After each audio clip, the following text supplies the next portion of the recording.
Hello viewers, আসসালামু আলাইকুম। আজকে আমি একান্তর কোণ, অনুরূপ কোণ এবং ছেদকের একই পাশের অন্তস্থ কোণ এটার একটা এই বেসিক টপিক নিয়ে আলোচনা করতেছি। তো আমরা এবার শিখব যে একান্তর কোণ কি, অনুরূপ কোণ কি এবং ছেদকের একই পাশের অন্তস্থ কোণ কি। এখানে আমি দুইটা সরলরেখা এবি এবং সিডি আঁকছি। এটা এবি এবং সিডি হলো অসমান্তরাল সরলরেখা। এবি ও সিডি হচ্ছে অসমান্তরাল সরলরেখা, অসমান্তরাল সরলরেখা এবং ইএফ হচ্ছে তাদের ছেদক। ইএফ হচ্ছে তাদের ছেদক, এই ইএফ হচ্ছে তাদের ছেদক। এই এবি এবং সিডি অসমান্তরাল সরলরেখাকে ইএফ সরলরেখা এই দুইটা বিন্দুতে ছেদ করেছে এবং দুইটা বিন্দুতে মোট 8টা কোণ উৎপন্ন হয়েছে। এখানে 4টা কোণ, 1 2 3 4 এবং এখানে 5 6 7 8 এই 4টা কোণ, 8টা কোণ। এই 8টা কোণকে 3টে শ্রেণীতে আমি বিভক্ত করছি। একটা হলো একান্তর কোণ, আরেকটা হলো অনুরূপ কোণ, আরেকটা হলো ছেদকের একই পাশের অন্তস্থ কোণ। এইখানে একান্তর কোণ হচ্ছে 3 আর 6, এই 3 আর 6 একান্তর কোণ।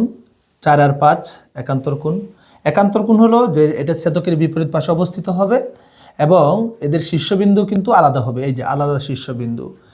এবং একান্তর কোণ এই ছেদকের বিপরীত পাশে অবস্থিত হবে। এই একটা যদি বাম পাশে থাকে আরেকটা ডান পাশে থাকবে এবং সমান্তরাল এই যে রেখা দুটো যে থাকবে, অসমান্তরাল রেখা দুটো এটার মাঝে থাকবে। অন্তস্থ হলে, আবার বহিস্থ হলে বাইরেও হয়, যেমন 1 আর 8 একান্তর কোণ, এটাও হতে পারে। অনুরূপ কোণ, অনুরূপ কোণ হলো ছেদকের একই পাশে অবস্থিত হবে। এই যে যেমন 1 আর 5, 3 আর 7, এই যে ইএফ ছেদকের একই পাশে অবস্থিত। 2 আর 6, 4 আর 8 একই পাশে অবস্থিত।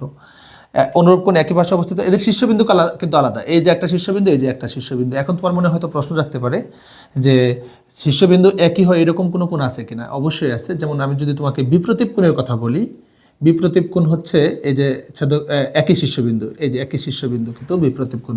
বা সন্নিহিত কোণের কথা যদি বলো তাও শীর্ষবিন্দু একই হবে। আরেকটা হচ্ছে ছেদকের একই পাশের অন্তস্থ কোণ। তোমরা বুঝতেই পারতেছো, এই যে ছেদক, এটা হলো ছেদক। একই পাশের অন্তস্থ, অন্তস্থ বলতে এই রেখা দ্বয়ের মাঝে, তার মানে 4 আর 6 হচ্ছে অন্তস্থ কোণ এবং 3 এবং 5 হচ্ছে তোমার কি অন্তস্থ কোণ। আশা করছি বুঝতে পারছো। এরপরে এখানে আমি অসমান্তরাল রেখা একে একান্তর কোণ, অনুরূপ কোণে দেখাচ্ছি, অন্তস্থ কোণ দেখাচ্ছি। আর এখানে আমি সমান্তরাল রেখা একে দেখাচ্ছি, এবি সমান্তরাল সিডি। এখানে কোণের নামকরণ কিন্তু চেঞ্জ হয় নাই। একান্তর কোণ 3 আর 6 ঠিকই আছে, 4 আর 5 ঠিকই আছে। অনুরূপ কোণ 1 আর 5, 2 6, 1 3 7, 4 8 এগুলো সবই ঠিকই আছে। কিন্তু এখানে আর এখানের ব্যবধানটা কি? এখানের মূল ব্যবধান যেটা, সেটা হলো যে তোমার যখন সমান্তরাল সরলরেখাকে ছেদ করে নাই তখন তোমার এই কোণগুলার সম্পর্ক আমি দেখাইতে পারিনি। সম্পর্ক এখানে বড় ছোট হয়েছে, আমি দেখাইনি। বাট যখন সমান্তরাল হয়েছে তখন কিন্তু এই কোণ 3 আর কোণ 6 এটা তোমার কি হয়ে যাবে? সমান হয়ে যাবে।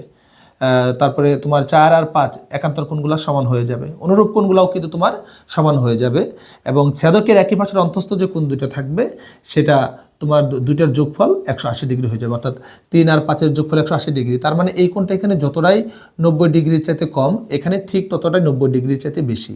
এখানে যতটাই 90 ডিগ্রির চেয়ে বেশি, ঠিক ততটাই 90 ডিগ্রির চেয়ে কম। অর্থাৎ দুইটা যোগ করলে, 4 আর 6 যোগ করলে যোগফল কিন্তু 180 ডিগ্রি। 3 আর 7 যোগ করলে যোগফল 180 ডিগ্রি। এই একান্তর, অনুরূপ এবং ছেদকের একই পাশের অন্তস্থ কোণের যে বেসিক, এটা তোমার গণিত অলিম্পিয়াডের প্রবলেম সলভের জন্য একটা গুরুত্বপূর্ণ টপিক। এই টপিকটি যদি তোমরা ভালোভাবে বুঝতে পারো, তোমরা অনেকগুলো প্রবলেমই সলভ করতে পারবে। যদি তোমাদের এই ভিডিও বুঝতে সমস্যা হয় অবশ্যই নেক্সট টাইম আমাকে কমেন্টে জানিয়ে দেবে। আমি নেক্সট টাইম তোমাদের আবার নতুন করে ভিডিও করে আপলোড করব। সবাই ভালো থাকো, খুদা হাফেজ, আসসালামু আলাইকুম।